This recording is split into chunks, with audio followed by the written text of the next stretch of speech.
Hello everyone, welcome to Nobody's Tribe. This is a place of unconditional love, and we're going to do a Q&A today. I haven't had this lovely lady on any of my videos in a long time. It's been a couple years because she likes to watch in the background and bat her eyes at me. And sometimes she rolls her eyes at me. No, not really. This is Ashley, my fiance. Hi. And I am James, or Nobody's Tribe, or either name. So we're going to do a Q&A today. Ashley has written down all the questions, and I'm going to bring forth the answers from my vantage point. All right. You ready? I'm ready. All right. What is consciousness? And from that, what is higher consciousness?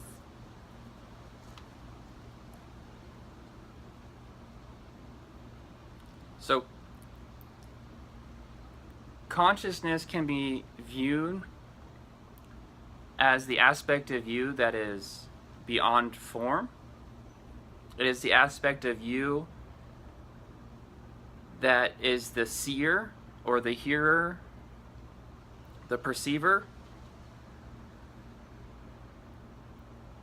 And kind of like if let's say you're listening to a radio station, you can hear the story going on, and eventually you see pictures, and then you're living through like somebody's life or the event that's happening, and for a good while you forget that you're actually a person listening to a radio station, and that you're not, in that story. You're just listening to the story through a radio.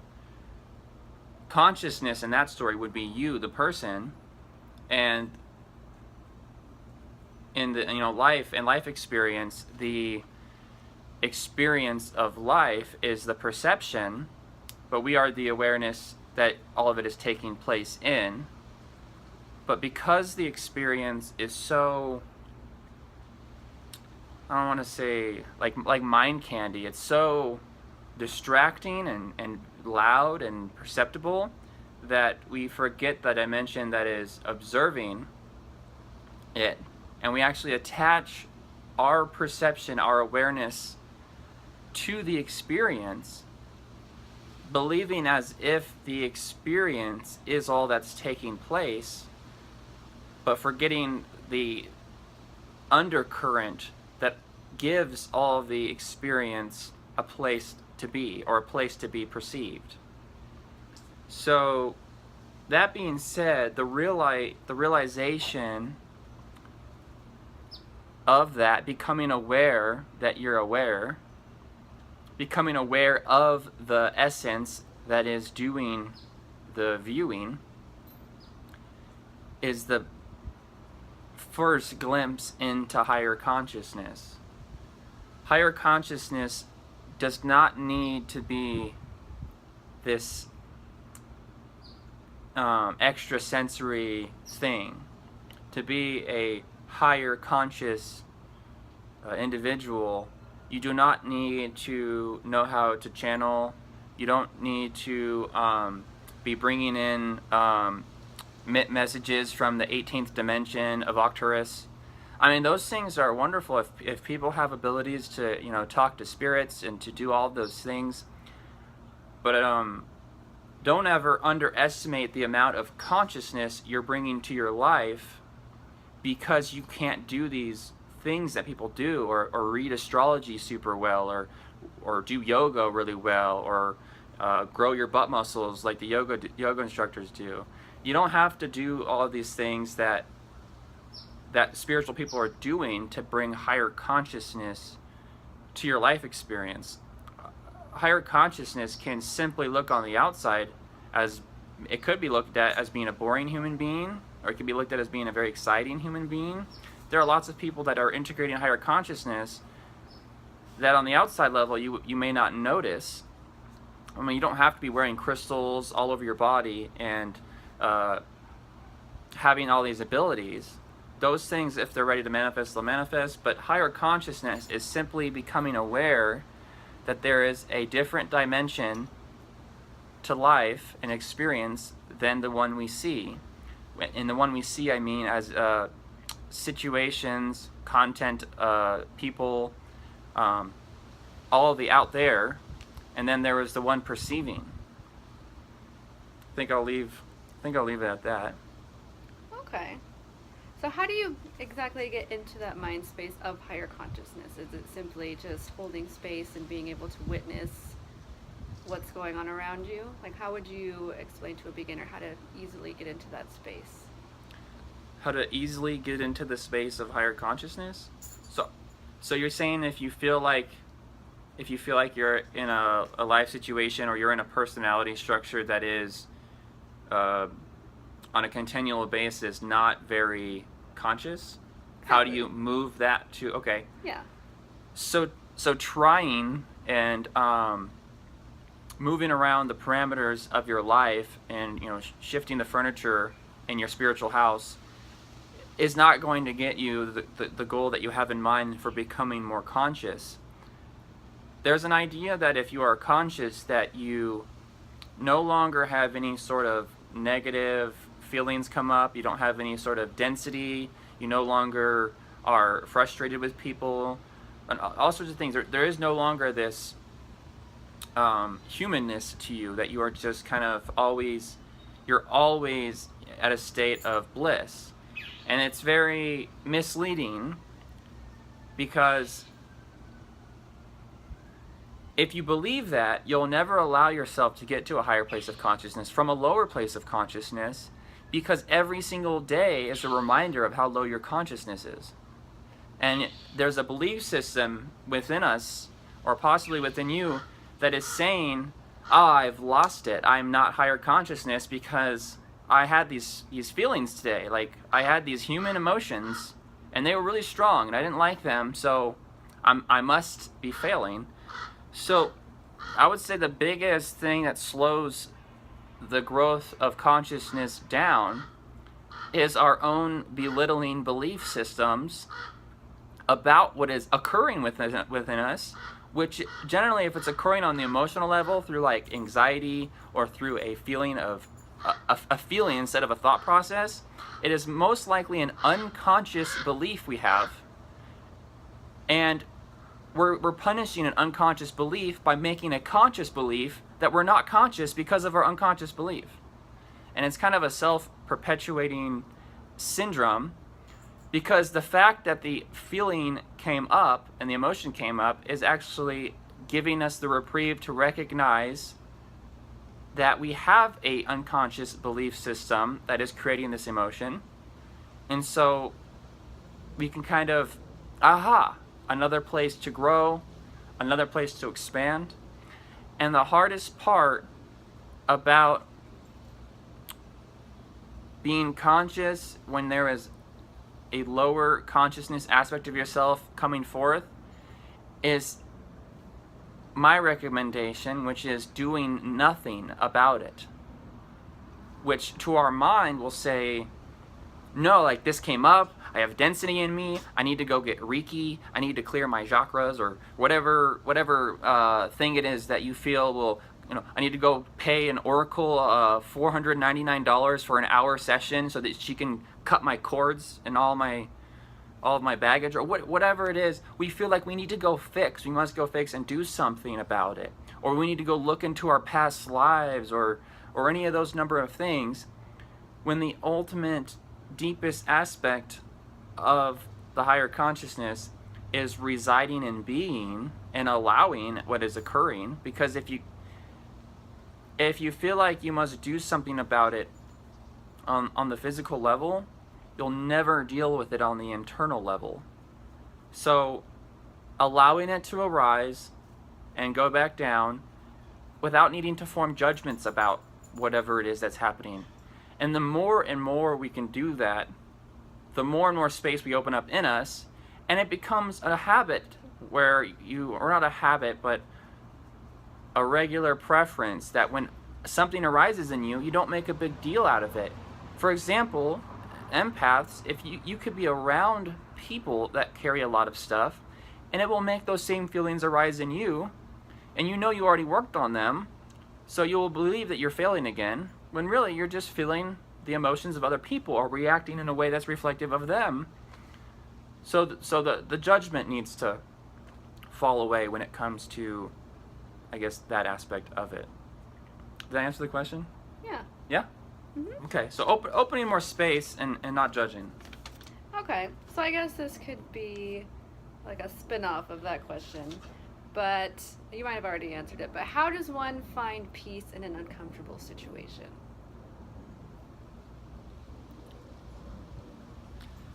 A lot of people get this idea confused when it comes to finding peace in an uncomfortable situation. Is because we believe of peace and joy as synonyms. Oh, I'm gonna uncross my legs because my feet are both asleep. I need to find peace in my sleepy feet. So we confuse joy and peace, one being euphoria.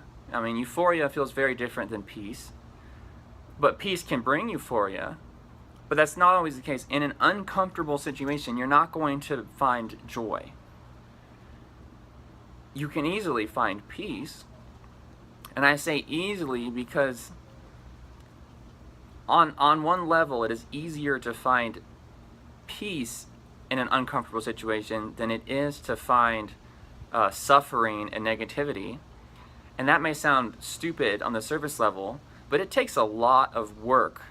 It actually takes a lot of context in your mind to convert an uncomfortability into a negative situation, into a negative suffering-filled life experience, because it takes a narrative about what that uncomfortability means, or what it could mean for your future. Often we don't actually experience the uncomfortability itself. We're actually experiencing the uncomfortability juxtaposition to a possible future of uncomfortability, or the continual story of our past. Even though you can't see this arm, it's over here talking about the past. We're putting this uncomfortability into a context. There is no actual experiencing of the isness of the uncomfortability. There is a narrative going on, and that narrative is, I shouldn't have this. Why is this happening? People need to fix this situation. Other people are doing something wrong, and that's why this situation is occurring. Or I'm doing something wrong, that's why the situation is occurring. When there is no, this is the situation, this is what's happening, and here I am. That's the ultimate isness, is there's the situation. Can I take an action to change it? I can't take an action. Okay, here I am then, I'm sitting here. Or I can't take an action, so I'm going to sit here and talk to myself in my head, have a little person in my head whispering into my ear why this situation, why I should feel negative about the situation. In fact, we don't even want to just feel the negative situation.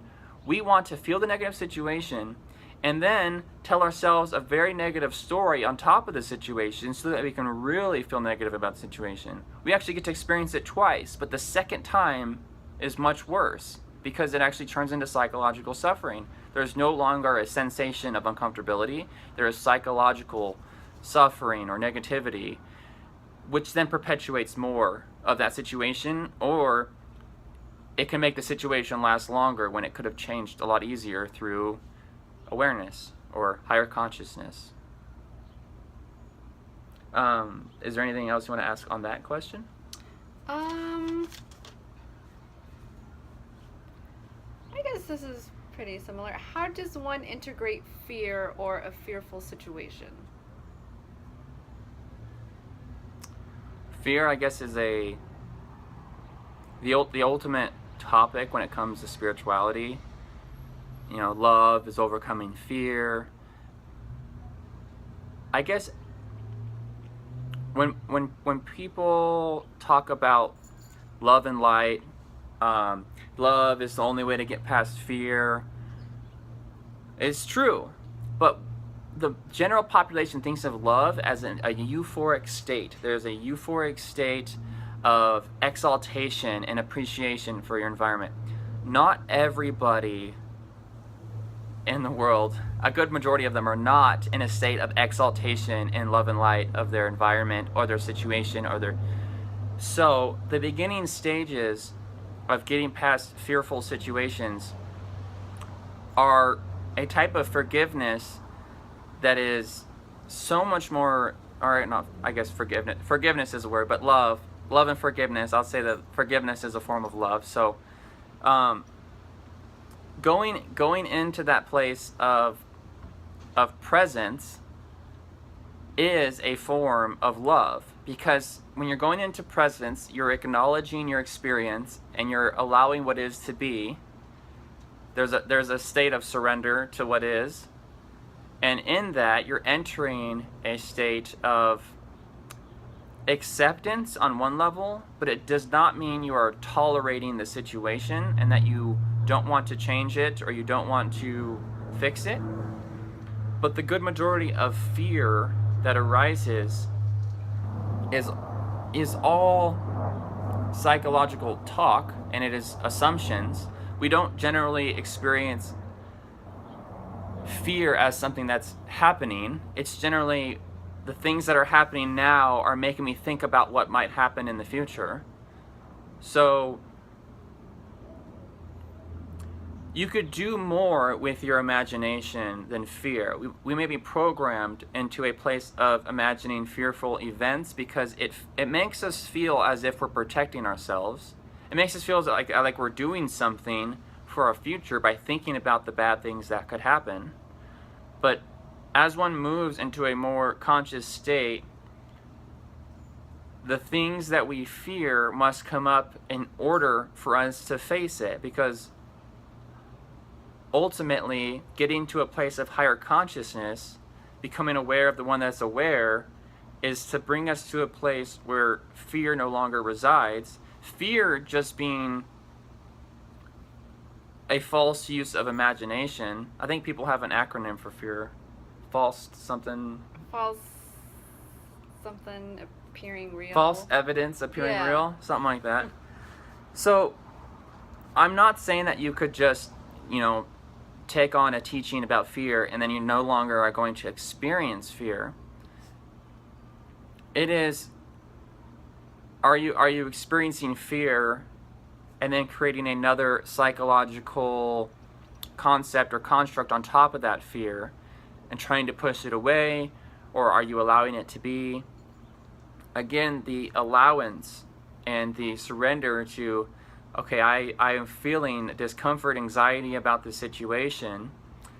There's the uncomfortability, there's the anxiety, I can feel it, but I'm not going to let that energy go into my thoughts and create a mental story about what is going to take place, or tie it to childhood about when you had another fearful situation, or whatever our brains want to do to keep on creating the same story in our lives. I might have beat around the bush a little bit, but did that answer it somewhat? Mm-hmm. All right. So this is a little bit different from what we've been talking about, but how does one find a creative outlet?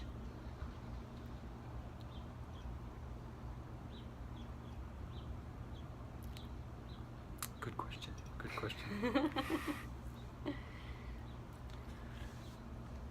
Finding a creative outlet. I would say first it would have to be something that is natural to you, but one can get into a cycle of focusing on the basic necessities of life, that the idea of pushing out into a passion kind of becomes foreign, or they feel like they're wasting time. But there has to be a concentrated form of desire, and it doesn't mean that you're always motivated for it. I mean, if you ask anybody that's in their passion, they weren't always 100% motivated. At times they lost the motivation and came back to it. But there has to be a strong intent behind this is what I want to do.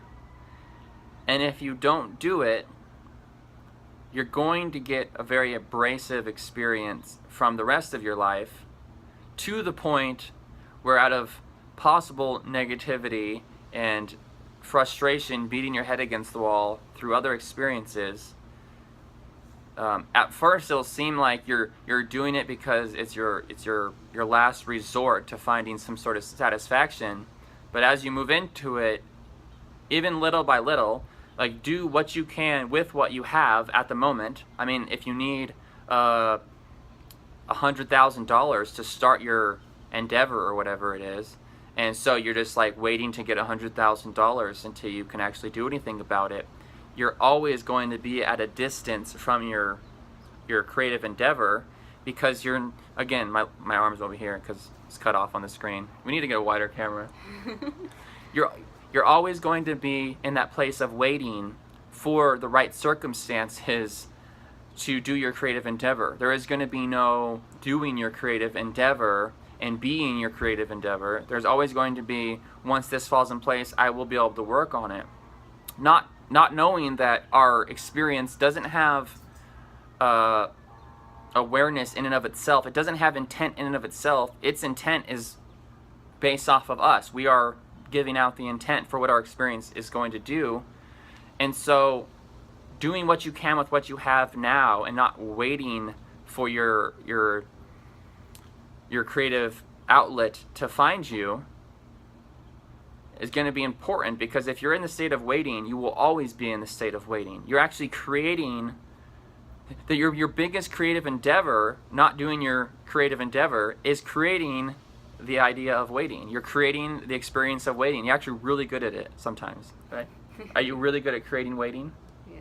Yeah? Okay. So know that you're creating right now. If you're waiting to do what you love to do, you're creating the experience of waiting, until you want to stop creating it and just watch how you do waiting on a regular basis. Are you sitting waiting for somebody to show up, or waiting for something to happen? Or are you going to make use of that time and, I don't know, count the blades of grass on the ground while you're waiting, or do something that is not in the idea of waiting? It helps to shift you into a place of always, being more present, always, integrating more present moment awareness, so that you are always in a place of, I am doing what I'm doing and I'm not waiting.